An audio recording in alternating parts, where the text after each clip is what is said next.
sensorial, lo hacen ver velozmente y en realidad por es el más corto e ingresa por la lámina tubosa del estómago y entra por fosa nasal, entra directamente a la fosa lámina tubosa, al bulbo olfatorio y de ahí va a hipotálamo. ¿Sí?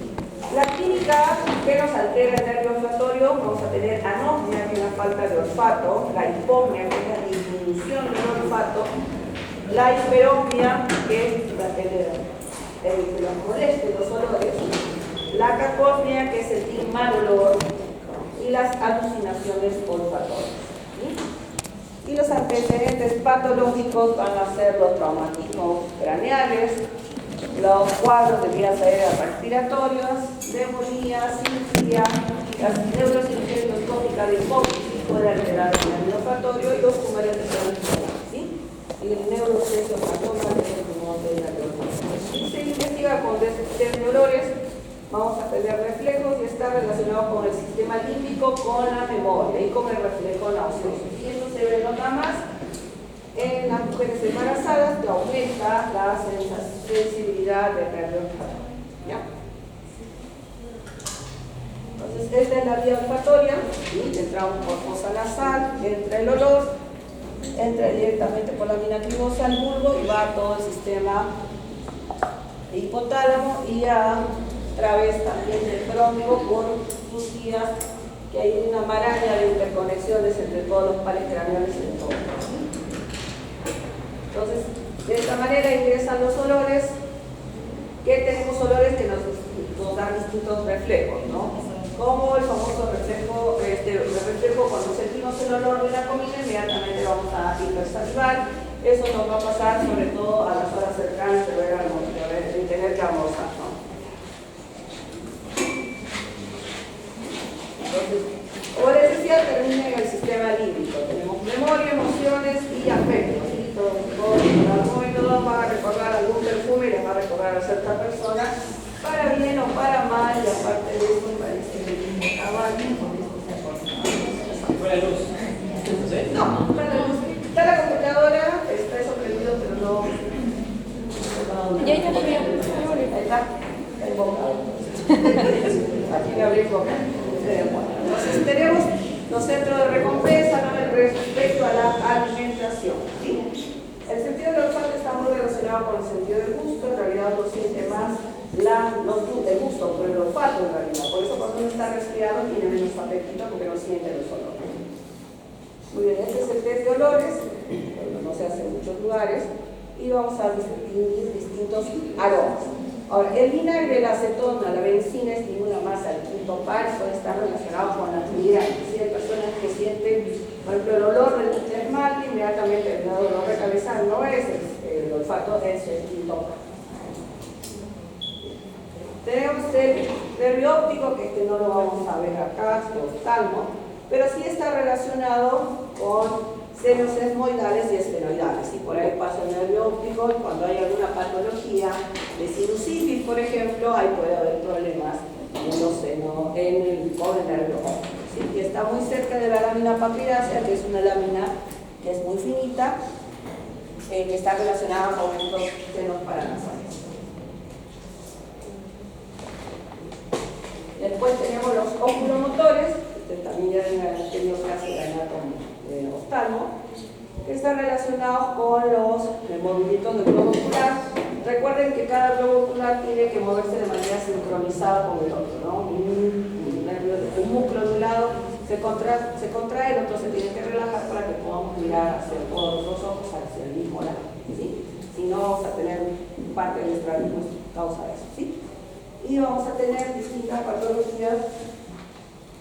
Y ahora vamos a ver por qué estamos viendo estos verdes. Y entonces tenemos la parálisis del tercer palo, vamos a tener el párpado caído, visión alterada y alteración de la motilidad del globo ocular. ¿Sí? Esto se examina de manera muy simple, sentamos a nuestro paciente, le hacemos mirar hacia arriba, hacia abajo y en los costados, vamos a ver si en algún momento dado el globo ocular no se mueve hacia un costado, ¿no? Como en el caso de este paciente. Bien. Entonces también podemos tener para el tercer par Niños, trauma obstétrico, adultos, aneurismas, traumatismos, puede ser por una CV, hipertensión, diabetes, podemos tener midriasis o miosis, ¿sí? También en algunos casos el síndrome de Guillain-Barré y el síndrome de Guillain-Barré-Frustro, Fischer, también puede haber parálisis de uno de los pares, de uno de los oculomotores. Y acá también tenemos el cuarto y sexto, donde van a ver más en octavo. Entonces recuerden que tenemos que tener sincronización entre la movilidad o los músculos. ¿Por qué? Porque si uno de estos pacientes no puede, uno de los ojos no puede ver hacia abajo, no va a tener campo de profundidad, entonces esta persona cuando camine bajo las escaleras se puede caer y puede pensar que está mareándose y en realidad es un tema de que hay una falta de motilidad de los oculomotores, ¿sí? Y acá están las interconexiones, ¿sí? Como les decía, en tronco todos los pares craneales se conectan entre sí, nos crean un montón de problemas porque encima viene el nervio estímulo, la vía estímulo vestíbulo espinal, entonces también tenemos todas las conexiones que vienen de abajo y por eso podemos marearnos con todas las conexiones de oculovestibulares, ¿sí? Entonces tenemos que podemos producir un reflejo, y si yo en este momento tiro por la ventana algo que va a mirar todos hacia ese lado, ese es un reflejo, ¿sí? Hacia veces del octavo par va a informar y ustedes inmediatamente al cerebro van a buscar el origen del sonido, ¿ya? Entonces, la examinación es muy simple, si vamos a hacer que el paciente mire de un lado hacia el otro. Esto lo podemos hacer en cualquier lugar, no necesitamos grandes tecnologías, y esto para poder diagnosticarse una patología en oculomotores. Para que miren uno de los pares craneales complicados, ese es un nervio mixto, motor y sensitivo, da sensibilidad a un lado del rostro, a una hemicara, meninges, fosas nasales, tercio anterior de la lengua y dental, todo de homolateral, ¿sí? Inervación motora de los músculos de la masticación, ¿sí? Está relacionado con el séptimo par, con la cuerda del tímpano, que a su vez va a dar el nervio liviano. Este nervio tiene el ganglio de Geyser y ahí se divide en tres: oftálmico, maxilar y mandibular. Entonces vamos a tener toda esta red nerviosa, en la cual vamos a ver que por eso las personas que tienen migraña, por ejemplo, les duele toda la mitad de la cara, porque duele de la mitad del cráneo, porque duelen hasta las meninges. La migraña puede ser un dolor muy intenso. Entonces podemos ver que inerva toda el cráneo en realidad, ¿sí? Por eso se dice separar el cráneo. Muy bien, entonces acá tenemos los recorridos. Muy bien. Vamos a empezar con el quinto par 1, ¿sí? Oftálmico, que es la sensibilidad del cuero cabelludo, frente, córnea, nariz, mucosa nasal, senos frontales y meninge. ¿Sí? O sea que es toda la mitad para arriba de rostro. Pasa por la pared externa del seno cavernoso e ingresa por la fosa fisura orbitaria superior, y los síntomas que puede dar son migraña, cefalea, sinusitis y alteraciones corneales por la falta de sensibilidad en córnea. Podemos tener lesiones corneales, ¿sí? Vamos a repetir, y está relacionado con la región olfatoria, senos frontales, globo ocular y reflejo corneal, ¿no? Y también acá van las fibras vegetativas para la secreción lagrimal y para la dilatación pupilar y vasos oculares. Entonces, el nervio oftálmico a través del meridiano va a hacer que las personas lloren, ¿sí? Entonces, tenemos el nervio maxilar que da sensibilidad, este es el quinto par 2, sensibilidad de nariz, mucosa nasal, párpado inferior, mejilla arcada dental superior, labio superior, paladar, techo de faringe, seno maxilar, esfenoidal y el cuello, ¿sí? Salida por el agujero redondo mayor a fosa pterygopaladina. Y es la unión con el glosofaringio que nos va a dar el nervio liviano, así que también está relacionado con la secreción lacrimonasal, ¿sí? Entonces, este es el recorrido del nervio maxilar. Ustedes ven todo el dolor dentario que tenemos en la cara superior, nervio maxilar, ¿sí? Entonces vamos a ver también que en esta zona la tendinopalatina es donde se forma el nervio liviano.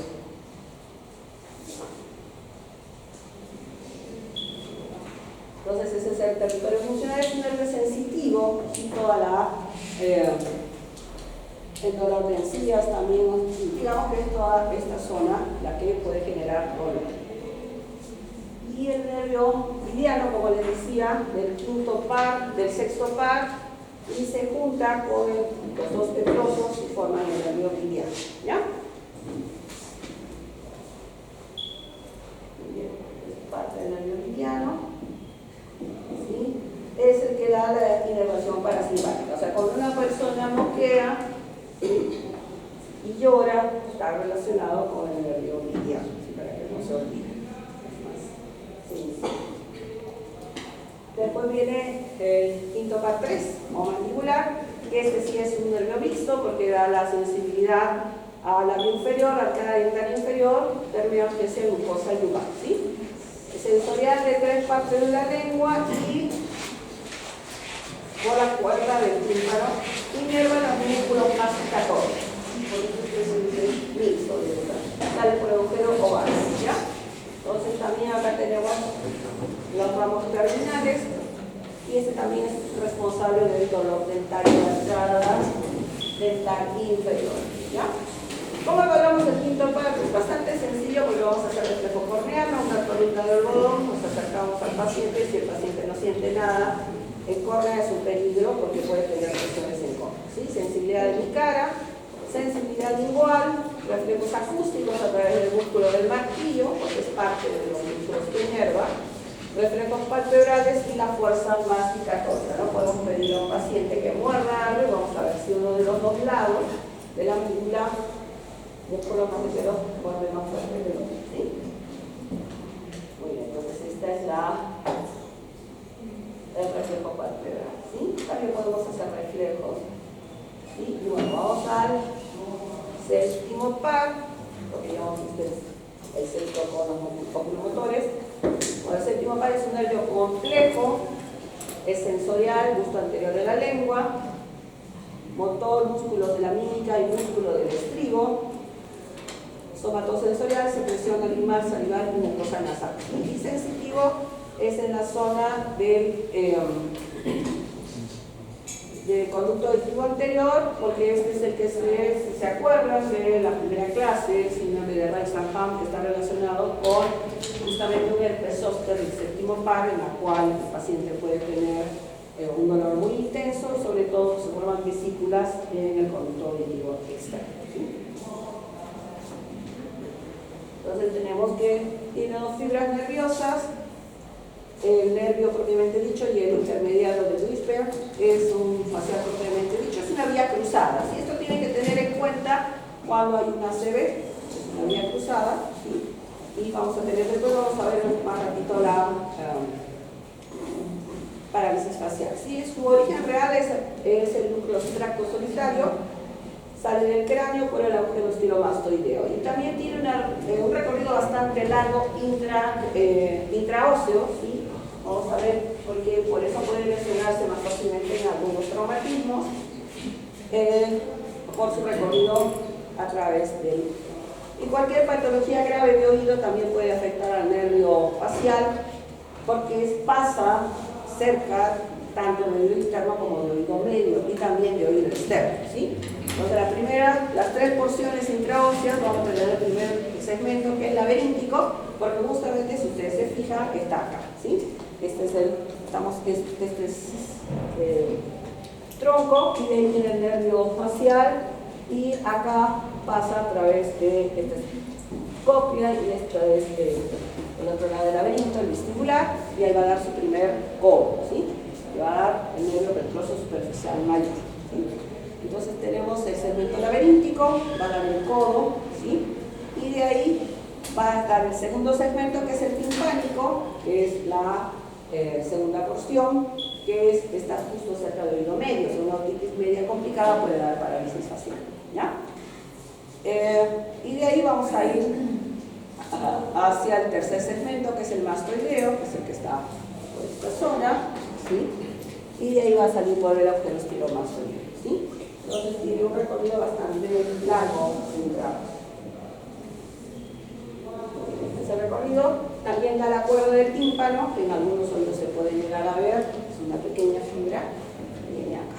¿Ya? Entonces, también una otitis importante puede lesionar ese nervio o en una cirugía ortológica. Entonces, atraviesa la glándula parotidia y de ahí da toda la inervación a todos los músculos de un lado del rostro, del cráneo, de cara al cuello. ¿Sí? Entonces, tenemos acá las ramas intrapetrosas, el plexo timpánico, la rama temporofacial. ¿Sí? Entonces, también está relacionado con la secreción parasimpática. Y esta es la cuerda del tímpano. Si recuerden que cada los 2/3 de sensibilidad de la lengua recorre caja timpánica, ¿sí? Entre martillo y yunque, y el síntoma patológico es un sabor metálico en el interso anterolingual. Entonces, por ejemplo, si un otólogo o un otocirujano va a tener que operar oído, tiene que avisarle al paciente que puede tener alguna tracción o alguna lesión de este nervio, porque puede tener estas secuelas por meses, ¿no? Y bueno, para una persona que trabaja en gastronomía es un problema muy serio, ¿sí? Un chef, por ejemplo, que tiene un problema así, puede tener problemas si eso no se realiza con tiempo al paciente.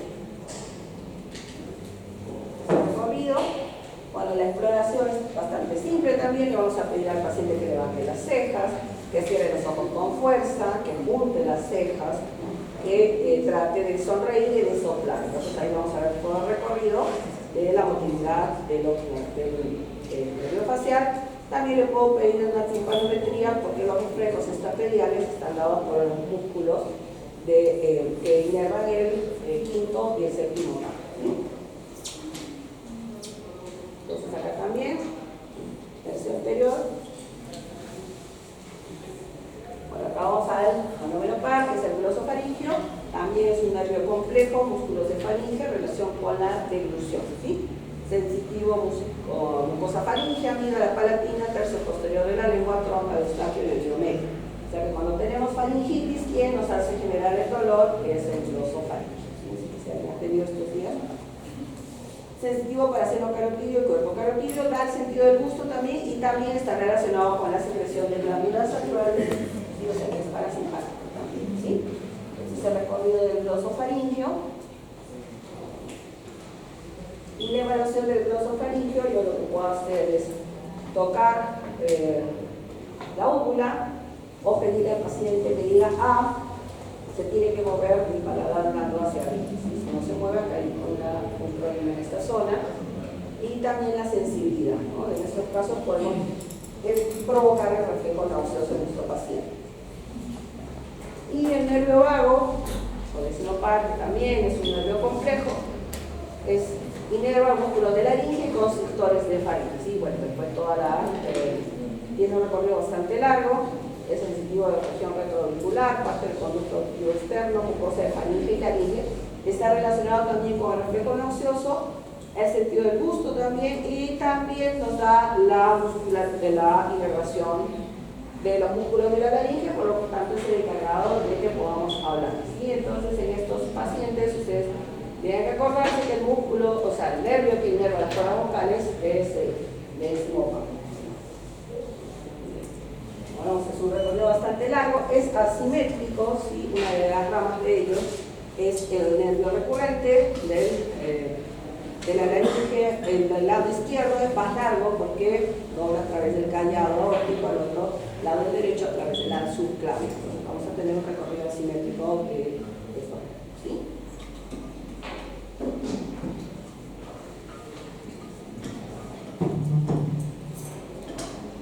Bien, eso es lo que les estaba diciendo, ¿sí? Está encargado de la inervación de la laringe, y tanto sensitiva como motora. También está íntimamente ligado con el paquete vasculonervioso del cuello, y cualquier lesión en esa zona puede lesionar el vago generando parálisis de cuerda vocal. ¿Ya? Bueno, entonces la evaluación del décimo par es a través de la deglución. También yo puedo hacer que el paciente, puedo provocar el reflejo nauseoso a través de la voz también, ¿sí? La alteración de la voz indica que hay alguna lesión en alguna parte del décimo par, por el de los nervios laringeos, ¿sí? Y ustedes van a tener después en la clase de fisiología de faringe, y está la dilución. La primera parte de la dilución es voluntaria y el resto es involuntario, es automático, para decirlo de alguna manera, pero todos estos músculos que están, de todos los pares que hemos hablado hasta ahora, más todavía nos falta un par más, tienen que funcionar de manera sincronizada para que no nos atoremos cuando vamos a tragar algo, ¿sí? Eso quiere decir por qué sucede la aspiración, neumonía por aspiración en los segundos mayores, porque ya empieza a haber fallas en esta sincronización, ¿sí? Para que una persona degluta bien, tiene que levantarse la epiglotis, ¿sí? Levantarse también la lengua, y tiene que abrirse el esfínter de su fajico superior. Entonces, por ahí pasa el bolo alimenticio y no pasa a zona broncoalveolar. Y en cambio, si esto falla, el líquido va a pasar hacia zona broncoalveolar y vamos a tener una neumonía por aspiración, ¿sí? Pues es importante en esa parte, sobre todo los reflejos de la dilución, ¿no? Y también vamos a poder hacerlo a través de la fonación, ¿sí? A través de la voz de nuestros pacientes para decir que hay algún problema en la dilución. Bien, entonces el reflejo nauseoso y también el reflejo tusígeno están relacionados todos estos pares craneales, que a su vez a través de la vía sensitiva, ¿sí? Estamos estimulando la mucosa faríngea a través de la deglución o de la tos también, faríngea o laringea. El paciente va a tener como respuesta la expulsión del objeto, ya sea el objeto extraño, como el reflejo tusígeno, o del alimento en el reflejo nauseoso, ¿sí? Entonces, estas son las cuerdas vocales, ¿sí? Después van a tener la clase de laringe. Bien, ya estamos ya, falta poco para voy a quedarse de dos clases. Al océano paro espinal, este es netamente motor y neuromusculo esternocleidomastoideo y trapecio y la motilidad del cuello, ¿sí? Entonces, en este caso, también el examen físico es más sencillo. Vamos a pedir al paciente que vamos a palpar el cuello y vamos a pedir que haya una motilidad, movimiento del cuello, ¿sí? Y vamos al hipogloso, que es el último par, ¿sí? El océano par. Este es netamente motor y neuromúsculos intrínsecos de la lengua y los músculos tiroideos y semioideos, ¿sí? Estos son los que están relacionados también, tanto con el habla, ¿sí? Porque hay vocales o hay letras que dependen más de la lengua para poder expresarlas mejor, y también de la deglución, ¿sí? Si hay alguna alteración, una parálisis de un lado de la lengua, este paciente probablemente no pueda deglutir bien. Esto puede pasar después de un accidente. Entonces vamos a pedir esto siempre, le pedimos al paciente que mueva la lengua de un lado al otro, ¿sí?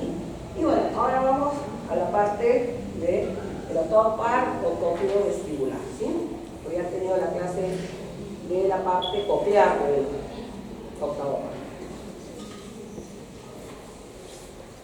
Bueno, este nervio está relacionado con el sensorial, el sentido de la audición y el equilibrio, ¿sí? Entonces vamos a tener el sentido del equilibrio, tiene múltiples conexiones con pares craneales, tercero, cuarto, sexto, noveno, décimo, duodécimo, sistema nervioso central y sistema propioceptivo, ¿sí? O sea que todo esto tiene que estar interconectado y funcionar bien para que tengamos equilibrio, ¿sí? Vamos a tener sensación de giro, aceleración, desaceleración y ascenso y descenso. Es por eso que sentimos cuando subimos en un ascensor, ¿sí? Porque el avión no está parado en una caja y el sentido del equilibrio nos va a indicar a través de los opolitos que estamos subiendo o bajando, ¿ya? Vamos a tener movimientos lineales y angulares y vamos a tener coordinación entre los canales semicirculares. Uno tiene que excitarse, el otro inhibirse y tiene que hacer un movimiento también sincronizado, porque si no, ahí es donde el paciente empieza a sentir mareo cuando hay una descoordinación entre ambos también sistemas del laberinto, ¿sí? Entonces, esto es el equilibrio, ¿sí? Tienen que funcionar los dos igual de bien o igual de mal. Uno de ellos funciona mal y el otro bien, o se nos cae nuestro trapecio y nuestro equilibrio empieza a dar mareos, ¿sí? Qué miedo. Entonces, ambos sistemas tienen que funcionar igual, ¿ya? Eso es lo que les acabo de decir. Ahora, cuando es algo muy lento, de muy lenta progresión, que no puede haber compensación, salvo que uno provoque en algún examen de la consulta la búsqueda de la alteración. ¿Ya? Entonces vamos a tener, ustedes ya han tenido la clase del interno, tenemos la perilinfa y la endolinfa.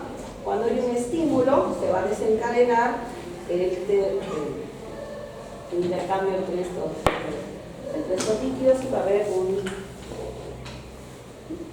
mensaje a través de los nervios, ¿sí? Entonces vamos a ir a la integración, como les digo, vía vestibular, ¿sí? Si se acuerdan de neuroanatomía, está la vía vestibular espinal, esa es la que lleva toda la información a través de nuestro sistema musculoesquelético hacia el intestino. ¿Ya? Entonces tenemos estas células ciliadas que son asimétricas, ¿sí? Que nos van a dar la sensación de giro o la sensación de aceleración o desaceleración. Los que ya han notado o están notando otorrino, en algún momento habrán visto un paciente que dice que cuando se agacha es cuando siente el mareo. Eso quiere decir que en ese momento estas células están indicando, están enviando la información de manera errónea, ¿sí? O sea, simplemente uno tendría que sentir que se va a agachar, amarrarse los zapatos y ellos empiezan a sentir el mareo, ¿sí? O por ejemplo se van a acostar y sienten en ese momento el mareo, ¿sí? Porque eso pues está funcionando mal, ¿no? Entonces vamos a tener que los otolitos se mueven y eso manda a las células ciliadas que son asimétricas que hay un movimiento ocular, un movimiento cefálico, entonces tiene que acomodar el resto del organismo hacia ese movimiento, ¿sí? ¿Esto qué puede pasar? Digamos, una persona está bajando las escaleras y pisa mal, ¿qué es lo primero que hacemos? O levantamos el brazo, o lo primero que hacemos es buscar la baranda para no caer. Así, ese es un reflejo del resto del músculo, del sistema musculoesquelético a través de lo que ha informado el sistema vestibular, ¿sí? Entonces acá tenemos los mejores equilibristas y esto es lo que tienen que recordar por favor el resto de su carrera médica, que no me digan que solamente el oído genera mareos. Y esta es toda la integración que tenemos a través de la corteza, cerebro, sistema reticular, núcleos oculares, laberintos, núcleos vestibulares, médula espinal y sistema neurovegetativo. ¿Por qué? Porque una persona se marea, ¿qué puede llegar a pasar? Empieza a tener náuseas y vómitos, ¿sí? Porque ahí está por eso el décimo par interrelacionado en todo el tronco cerebral, ¿sí? Entonces por eso se interrelaciona. Hay personas que tienen una enfermedad que se llama cinetosis, que cuando viajan, por ejemplo, de acá a Arequipa o de acá a Tarata, es una tortura porque empiezan a tener náuseas y vomitan brutales porque todo este sistema es demasiado sensible. ¿Ya? Muy bien, entonces recordemos esto, ¿sí? Y otra vez, entonces, ¿qué sucede? Que el sistema visual, vestibular y nuestro sistema proprioceptivo dan información al sistema nervioso central, cerebro, tronco, y a su vez hay una respuesta del organismo, que es el reflejo ocular, la postura de control, y puede ser o no que haya náuseas, ¿sí? Náuseas o vómitos en nuestros pacientes. Es por eso que le digo que no tiene que pensar que solamente el oído va a generar problemas, porque si hay un problema en el sistema nervioso central, vamos a tener problemas en el equilibrio también, ¿sí? Por ejemplo, un paciente que tiene alteraciones neurológicas también puede sentir lo que ellos le llaman mareo o vértigo, ¿ya? Entonces acá tenemos, por eso no se deben olvidar del sistema propioceptivo. A ver, ¿qué pacientes pueden llegar a tener problemas en el sistema propioceptivo y pensar que tienen mareo? Cada vez es más común, ¿no?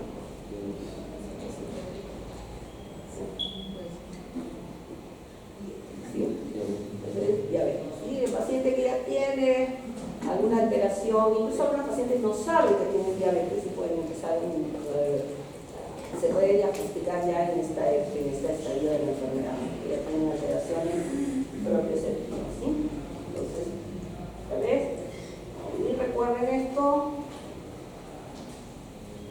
Están las preguntas del examen. Bueno, la evaluación otoneurológica, ¿cómo se van a hacer? Tiene como función verificación de la afectación o no de las funciones auditivas y vestibulares y establecer la localización periférica o central de la disfunción. ¿Esto qué quiere decir? Que viene el paciente a la consulta y le dice me mareo, ay caramba. Entonces tengo que buscar de dónde viene el mareo, dónde está localizada la lesión, ¿sí? Hay que evaluar primero si es central o periférico. ¿Qué quiere decir esto? Que tenemos que ver si es del oído o es de otra localización, ¿sí? Y la localización acá es topográfica, donde tenemos la lesión y qué tipo de patología puede ser. Bien, entonces tenemos los síntomas copiovestibulares: vértigo, ¿sí? Que es el vértigo, es una alucinación o una ilusión de movimiento giratorio y es específico de la enfermedad vestibular. El paciente me dice, yo les pregunto, ¿cómo es el mareo que usted siente? No, me mareo. No, pero tengo que saber, porque tiene que sentir una sensación tipo giratorio, ¿sí? El paciente me dice, no, yo en realidad siento que estoy por desvanecerme y me desmayo. Eso no es mareo, eso es otra enfermedad, ¿sí? Náuseas, vómitos, puede tener hipoacusia de un lado, puede tener acúfenos, que los acúfenos son la alucinación de escuchar un sonido. Y normalmente eso es un sonido como la televisión mal sintonizada o como el sonido de cuando se está hirviendo una calentadora, ¿sí? O sea, es un sonido que... Ahora, es simple. Ahora, si son voces, no es de otorrino. Me ha pasado de que nos han llevado pacientes.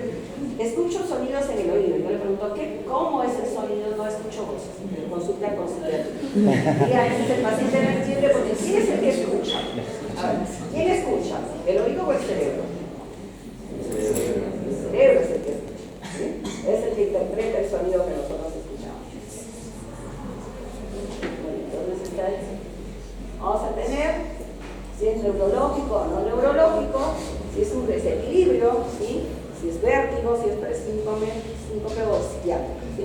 Esto yo tengo que saberlo muy bien porque si el paciente me dice, no, yo siento que estoy parado mucho tiempo y estoy parado mucho tiempo, pum, y me voy a caer, presíncope, y te consulta con cardiología, ¿ya?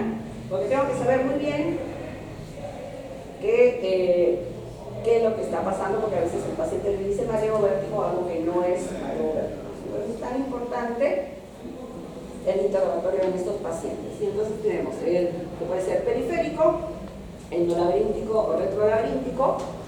Estos son armónicos, van a tener la desviación, cuando hagamos el examen, hacia un lado, el listamo hacia el lado opuesto y el vértigo va a tener el lado más rápido del listamo. Son completos, hay vértigo, hay listamo, desviaciones secundarias, síntomas vagales. O sea, este paciente va a venir mareado, con hipoacusia, con acúfenos, náuseas y vómitos. Entonces, tiene un cuadro bien florido. En cambio, el central, que son los otros vértigos, va a tener, están afectados vías, núcleos y otras estructuras del sistema nervioso central. Son disarmónicos incompletos o disociados, ¿no? A veces el paciente, pues, le pregunto cómo es el mareo, y le dicen, no, yo siento que camino y me bamboleo. Eso no es mareo, eso es inestabilidad y eso puede ser causado por una alteración del sistema propioceptivo, ¿sí? Como una diabetes o una cabeza obstructiva, ¿ya? Entonces, mareo es un término que se usa para describir un amplio abanico de sensaciones, tales como desvanecimiento, atontamiento, debilidad y inestabilidad. En cambio, el vértigo es más específico, ¿sí? Por eso es importante pedirle al paciente que describe a qué le llama mareo. ¿Sí? Esto es fundamental, porque si no, si el paciente no es muy claro, hasta tenemos que pedir hasta una resonancia, una larga lista de exámenes, porque el paciente no nos especifica bien cómo son sus síntomas. Esto pasa con casi todas las enfermedades. Entonces, el síndrome copiovestibular, ya el nombre lo dice, está afectado en cóclea y vestibular, o sea, todo lo interno. Entonces va a tener todo el laberinto y interno, canal semicirculares, máculas, por lo tanto va a tener síntomas vestibulares y también síntomas cocleares, ¿sí? O sea, va a tener hipoacusia, que puede ser consultiva, que puede ser neurosensorial, y va a tener ototoxicidad de aminoglucósidos, por ejemplo, que esto puede pasar, puede ser relativamente paciente tuberculosis, tratamiento de segunda línea, ¿sí? Síndrome de Menier, o hipoacusia súbita, o el neurinoma del acústico, que ya sanitado, ¿sí? Entonces, como les digo, la evaluación otoneurológica, la parte fundamental es el interrogatorio, ¿sí? Eso no vértigo, es lo primero que tenemos que ver. Tiempo de evolución, hace cuánto tiempo ha empezado con los síntomas, tiempo, factores desencadenantes y duración del episodio. No es lo mismo un paciente que me dice que le dura cada vez que se marea unos minutos que el que me dice todo el día estoy mareado, ¿sí? Porque ya el diagnóstico ya podemos decir que eso no es, ¿sí? Y presencia de otros síntomas asociados, que puede ser desde pérdida de conocimiento, cefalea, algún temblor, alguna otra cosa, ¿sí? Y la otoscopía, que nos va a dar si es normal o alguna perforación linfática, ¿sí? Entonces vamos a hacer algunas pruebas. Una es la prueba de Romper, que paramos al paciente, le pedimos que cierre los ojos y vamos a esperar, porque acá lo que vamos a sacar es uno de los 3 pilares, ¿sí? Que es la vista, ¿no? Entonces el paciente, si tiene alguna afectación, va a irse a uno de los costados, ¿sí? Vamos a poner punción hacia la derecha. Si estoy con duda, puedo hacer romper sensibilizado, que se pone un pie delante del otro en el paciente, ¿sí? Ahora, esto a veces no se puede realizar en paciente adulto mayor que tiene prótesis en la cadera, va a ser un poco difícil que haga romper sensibilizado, o si el paciente viene muy grave y viene con vómito, asistencia de ruedas, no lo voy a poder hacer, ¿sí? Entonces, la prueba de Gutenberg, que es la misma como el romper, pero lo que hago es hacer que marche en su sitio el paciente con los ojos cerrados, y vamos a ver si también se desvía hacia uno u otro costado, ¿sí? Y la estrella de Babinski, que bueno, ya casi no se utiliza porque tenemos que tener un consultorio de este tamaño. Después prueba de nariz, vamos a ver si hay ataxia también, y la prueba de nistagmo, que es el movimiento involuntario e incontrolable de los ojos. En algunos pacientes, cuando hace uno o alguna de las maniobras, se puede desencadenar justamente para el diagnóstico. Hay que avisarle al paciente que si lo vamos a hacer eso se va a marear, ¿sí? Porque no se asuste. Puede ser fisiológico en los extremos de la mirada, pero si es vertical, si es un nistagmo que el ojo va hacia arriba o hacia abajo, se puede así, es patología central, o sea, interconsultar con neurología o neurocirugía, ¿sí? No es de todo. Entonces vamos a buscar el nistagmo espontáneo, búsqueda de nistagmo de fijación, y vamos a buscar también, cuando le pedimos al paciente que mueva los ojos, si hay alguna desviación, si hay algún nistagmo cuando hacemos el examen. Y las pruebas posicionales, que es lo que le acabo de decir. Estas son los Mendel-Frenzel, estas son las pruebas posicionales, dijo el PAI o el nombre. Lo que voy a hacer es buscar, acomodar la cabeza del paciente y lo voy a acomodar de tal manera que puedo desencadenarle el vértigo. Si esto se hace en una patología que es el vértigo posicional benigno, y también después le hacemos el tratamiento, ¿sí? Es una prueba que se hace prueba al mismo tiempo, es diagnóstico y tratamiento, ¿sí? Vamos a desencadenar el nistagmo y nos va a decir de qué lado está la patología. Hay otro que es más específico, que es con el electronistagmógrafo. Lo que vamos a buscar es el nistagmo espontáneo, y después vamos a hacer el nistagmo octocinético o provocado, ¿sí? Que podemos ver, en este caso, con electrodos que se colocan alrededor de los ojos, se va a ver si es sincronizado o si es disociado, o si hay un ojo que no se mueve, que es por parálisis, o podemos ver distintas patologías. Prueba con el electronistagmógrafo. Y acá lo que se hace son pruebas calóricas o térmicas, que lo que voy a hacer es, a través de un líquido, voy a estimular y buscar el nistagmo, ¿sí? Porque en esto tiene que aparecer, si no aparece también es patológico.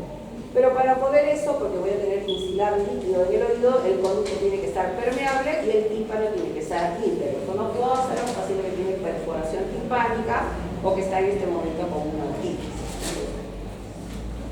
Vamos a desencadenar una enfermedad. ¿Sí? Vamos a colocar la cabeza del paciente con 30 grados para verticalizar los canales semicirculares. Y como digo, toda prueba hay que avisarle al paciente que le vamos a desencadenar el vértigo, y se la irriga con agua primero a 44 y después a 30 grados, y se espera 30 segundos y se espera que nuestro paciente se maree.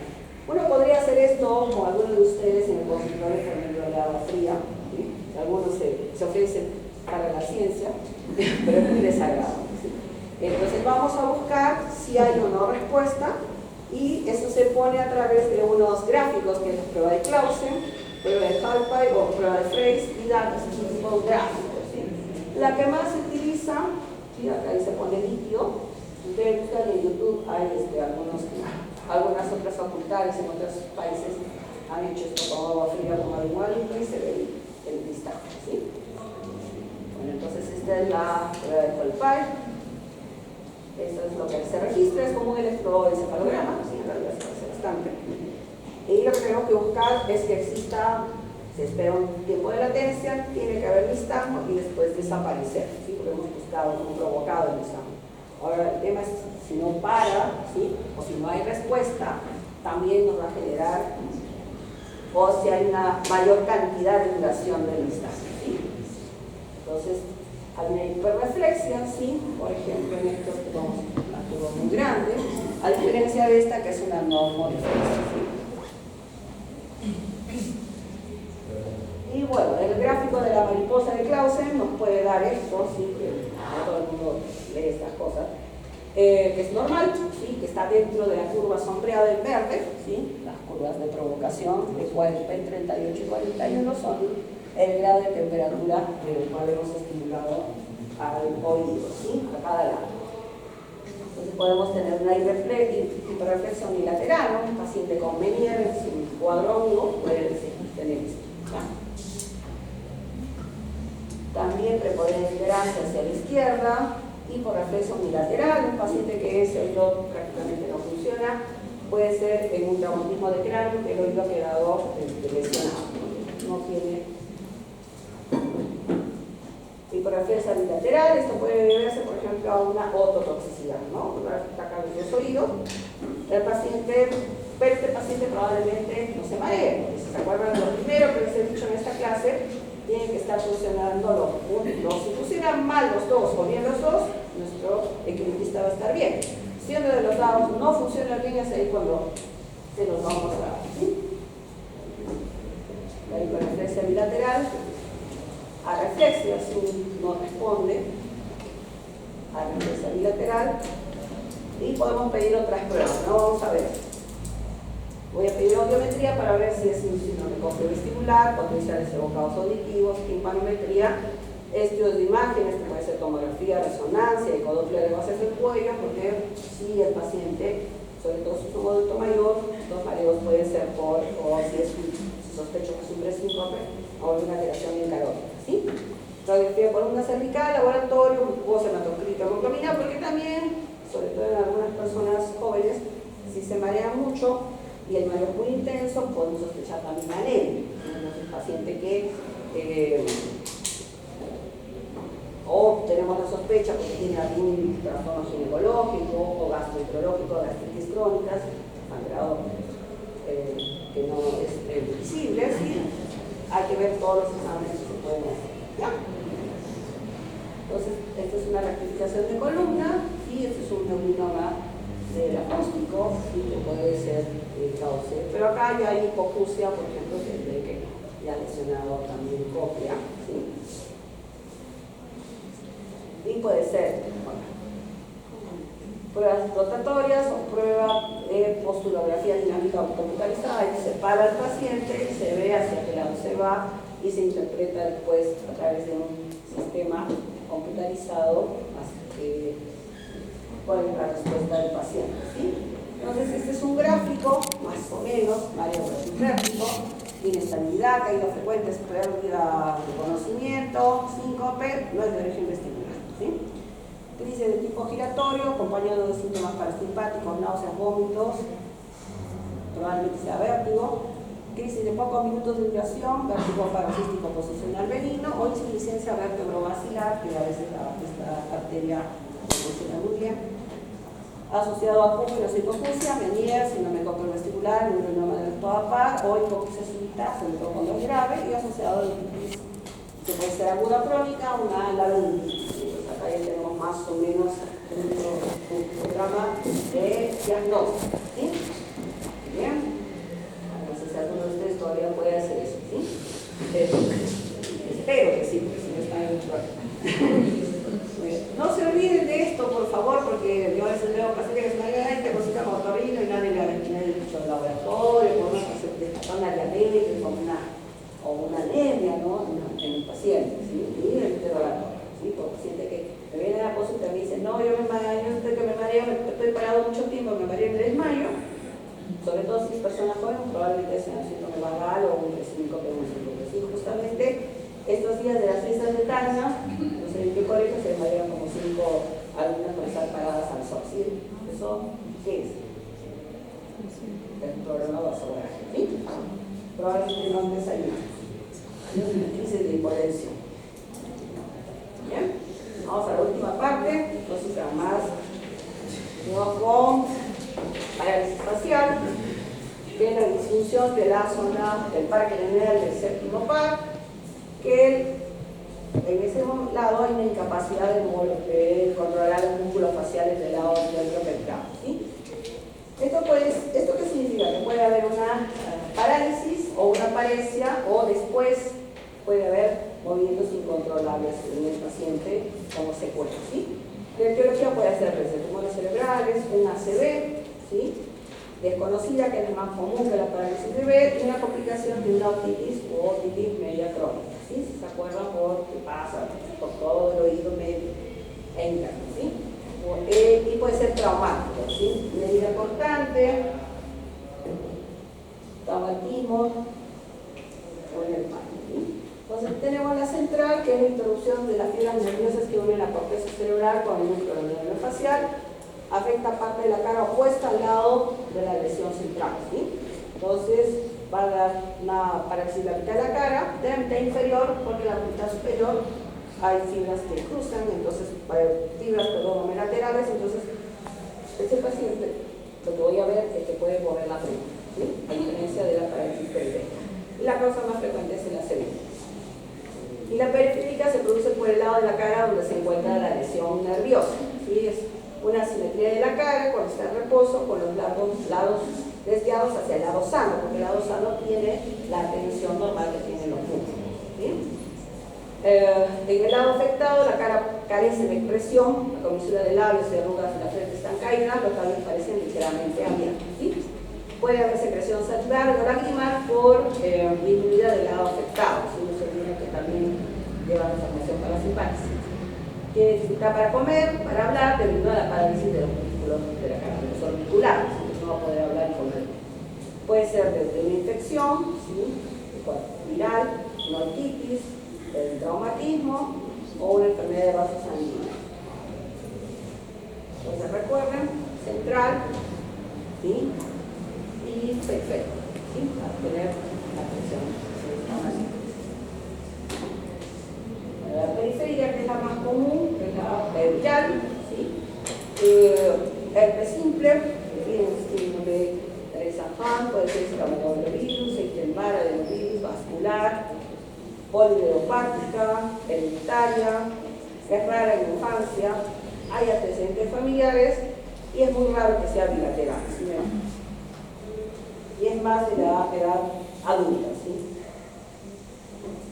Muy bien, entonces hay clasificación desde, bueno, las idiopáticas, que la parálisis de Bell es la más común, el síndrome de Bell, que son Rosenthal, síndrome de Reich-Hahn, tumores del séptimo par, secundarias, otitis, traumatismos, embolizaciones, tumores extrafaciales, parótida, metástasis, anomalías vasculares, congénitas y colágeno. Entonces, por esto hay que hacer después los análisis, ¿sí? Los factores predisponentes también, la diabetes por la microangiopatía, esto tiene una recuperación total del 25%, estacional es más común en esta época y tiene una predisposición paciente diabético 4 o 5 veces mayor. Entonces, si yo tengo un paciente que empieza con parálisis facial, le tengo que pedir una glucosa, ¿sí? Hipertensión, embarazo hiperpuéreo es más frecuente y hay una tendencia a la herencia y la presencia de diabetes e hipertensión es de mal pronóstico, ¿sí?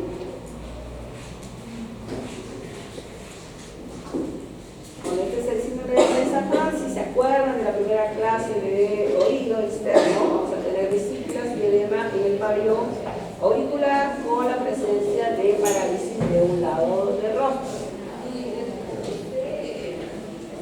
Bueno, y el diagnóstico de parálisis facial es excluyente, entonces hay que descartar toda patología central o camino traumático para la cirugía metabólica para poder decir que es una parálisis de Bell. Y el examen objetivo una glucosa, y si es necesario, si sospecho que hay alguna lesión central, una tomografía o una resonancia, ¿sí? Entonces vamos a ver según la localización anatómica, según la clasificación de espectros, si es intracraneal, intratemporal o extracraneal, la etiología, la duración, la función fisiológica y el estado de la parálisis, ¿sí? Que puede ser parálisis completa o incompleta, o si es una paresia o una parálisis también, ¿sí? Entonces vamos a tener los síntomas, ¿sí? El pródromo viral, 60% de los pacientes, dolor preauricular, y vamos a tener parálisis completa o paresia, una asimetría facial, caída lobiscal, labial y palpebral, desaparición de arrugas de la hemicara afectada, una alteración del habla, ¿sí? Y alteraciones en la masticación. ¿En qué procedimiento estético, que es muy común, puedo tener problemas en este diagnóstico?